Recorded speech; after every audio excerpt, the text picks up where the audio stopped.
खौफ का आलम यह है कि पाकिस्तान एलओसी पर अपनी तैयारी को और पुख्ता करने में लग गया है। डर की वजह से वो क्या कर रहा है, ग्राफिक्स के जरिए आपको बताते हैं। पाकिस्तान एलओसी पर काउंटर ड्रोन सिस्टम तैनात कर रहा है। वो 30 से ज्यादा एंटी ड्रोन सिस्टम वहां लगाने वाला है। वो रावलकोट, कोटली और भिंबर सेक्टर में यूनिट लगाएगा। यानी पीओके वाले हिस्से में पाकिस्तान को फिर एक बार तगड़े एक्शन का डर सताने लगा है। इनमें एक स्पाइडर काउंटर यूएस सिस्टम भी शामिल है, जो 10 किलोमीटर की रेंज में उड़ते ड्रोन को डिटेक्ट कर सकता है। इसके अलावा सफ्रा एंटी यूएवी जैमिंग गन भी इस्तेमाल करने का प्लान है, जो 1.5 किलोमीटर तक उड़ रहे ड्रोन के सिग्नल को जैम कर सकती है। यानी पाकिस्तान ने भारत के ऑपरेशन सिंदूर 2.0 को लेकर घबराहट में वो हर कदम उठा लिया है कि बस उसके सियासतदानों और मुल्ला मुनीर को बचाया जा सके। पाकिस्तान के लोगों की जान तो सस्ती है, जाती है तो जाती रहे, उससे पाकिस्तान के इन हुक्मरानों को कोई फर्क नहीं पड़ता है। हालांकि भारत की तैयारी भी पूरी है। पाकिस्तान का पुराना रिकॉर्ड है कि वो सर्दियों में जब एलओसी वाले हिस्से में बर्फ जमा होती है तभी खुराफात करता है। इसी के लिए पहले से तैयार भारतीय सेना कमर तक जमा बर्फ में लगातार पाकिस्तान के नापाक प्लान को चुनौती दे रही है। ये तस्वीर भी इस वक्त आप देख लीजिए।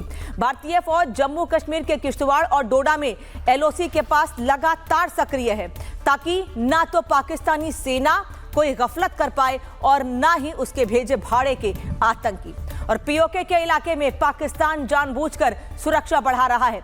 ये वो इलाका है जहां पाकिस्तान के पाले आतंकियों के अड्डे हुआ करते थे। लेकिन ऑपरेशन सिंदूर में भारतीय फौज ने पीओके में मौजूद जैश और लश्कर के ठिकानों पर चुन कर वार किया था और उन्हें नेस्तनाबूद कर दिया था।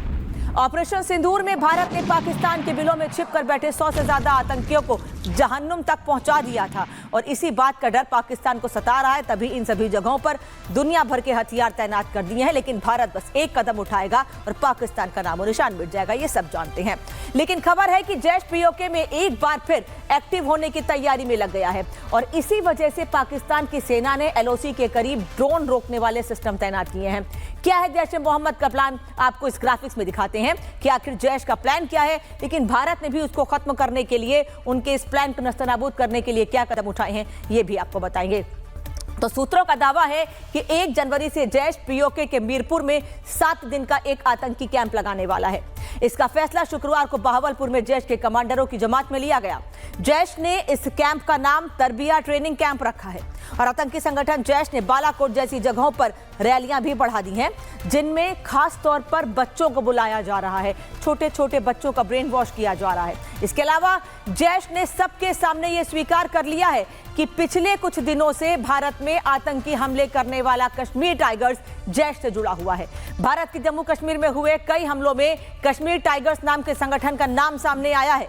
जैश के अलावा लश्कर ने भी अपने कई आतंकी अड्डों को फिर से बनाने का काम तेज कर दिया है। लोअर दीर इलाके में लश्कर के ट्रेनिंग कैंप जिहाद अक्सा के कंस्ट्रक्शन का काम भी तेज कर दिया गया है।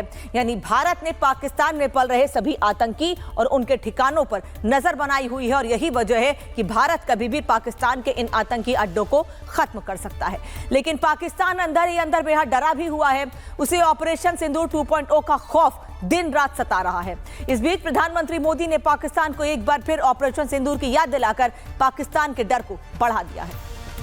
साल ऑपरेशन सिंदूर हर भारतीय के लिए गर्व का प्रतीक बन गया। दुनिया ने साफ देखा, आज का भारत अपनी सुरक्षा से कोई समझौता नहीं करता। ऑपरेशन सिंदूर के दौरान देश के कोने कोने से मां भारती के प्रति प्रेम और समर्पण की तस्वीरें सामने आई। लोगों ने अपने अपने तरीके से अपने भाव व्यक्त किए। अब भारत के इसी बेखौफ रवैये से पाकिस्तान की फौज और सियासतदान दोनों घबराए हुए हैं। उन्हें यह डर सता रहा है कि भारत कभी भी ऑपरेशन सिंदूर 2.0 का वर्जन यानी ऑपरेशन सिंदूर का 2.0 वर्जन लॉन्च कर सकता है और अगर ऐसा हुआ तो पाकिस्तान की फौज फिर से फुस हो जाएगी। यही वजह है कि पाकिस्तान के राष्ट्रपति जरदारी, जो ठीक से चल फिर भी नहीं पाते हैं, वो भी हथियार उठाने की बात कह रहे हैं। सुनिए। यहाँ भुट्टो साहब के वारिस बैठे हुए या बीबी साहिबा के वारिस बैठे हुए, ये सब वर्कर, ये सब हम जंग के मैदान के लिए खुद तैयार हैं, हम खुद हथियार लेके लड़ने के लिए तैयार हैं, हम अपनी जानों की कुर्बानी देने के लिए तैयार हैं इस मुल्क को, अपने मादरे वतन को बचाने के लिए। तो ये भूल जाओ कि रोटी होगी गोली होगी, रोटी होगी गोली होगी, हम गोलियां मारेंगे, तुम क्या गोली मारोगे। बाप ने हथियार उठाने की बात कही तो बेटा कहां चुप रह सकता था। जनता के बीच अपनी नाक बचाए रखने के लिए बिलावल भुट्टो अपने फर्जी अंग्रेजी लहजे में प्रधानमंत्री नरेंद्र मोदी पर हमला बोलने की नाकाम कोशिश करता दिखा। फील्ड मार्शल साहब का नाम सुनते ही भारत का मोदी छुप ही जाता है, गायब हो जाता है। फील्ड मार्शल साहब का नाम सुनते ही भारत का मोदी छुप ही जाता है, गायब हो जाता है।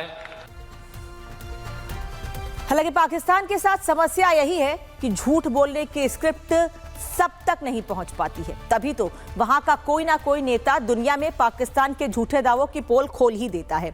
इधर पाकिस्तान ऑपरेशन सिंदूर में सफलता का दावा करता रहा और उसी के मंत्री इशाक डार ने मान लिया कि भारतीय मिसाइलों ने उनके एयरबेस की धज्जियां उड़ा दी थी।